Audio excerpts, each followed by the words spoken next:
આજે આપણે વિદાય સમારોહનું આયોજન કરી રહ્યા છીએ. આજે આપણી શાળામાં છેલ્લો દિવસ છે.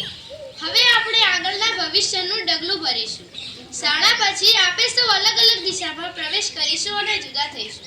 આપણે આ પંક્તિઓને હંમેશા ધ્યાનમાં રાખવી જોઈએ કે શાળા એ એક એવું સ્થાન છે જ્યાં આપણે ઘર પછી સૌથી વધુ સમય વ્યતીત કર્યો છે.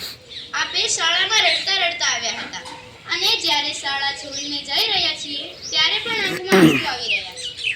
हमसे पूछो क्या होता है, ये हमसे पूछो क्या होता है, पल पल में बिताना बहुत मुश्किल होता है.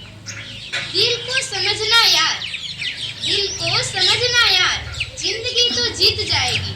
बस मुश्किल होता है तो कुछ लोगों का भूल जाना, कि बस मुश्किल होता है तो कुछ लोगों का भूल जाना. एक શિક્ષણ સંસ્થા માટે આપણને એક દિશા આપે છે. એક પંથ પર ચાલવા માટે આપણને તૈયાર કરે છે. તેના પછી આપણી મહેનત, આપણી રુચિ, આપણી સફળતા નક્કી કરે છે. મોટી સફળતાઓ મેળવવા માટે ઘણી બધી મુશ્કેલીઓનો સામનો કરવો પડે છે. કેટલાય ચેલેન્જ આવે પણ આપણા ઈરાદા હંમેશા નેક હોવા જોઈએ. આપણા લક્ષ્ય પ્રત્યે હંમેશા નિષ્ઠાવાન રહેવું જોઈએ. આત્મવિશ્વાસ, સાહસ, ઈચ્છા શક્તિ આ એ ગુણો છે જે આપણને સંઘર્ષ અને અસફળતાથી મળે છે.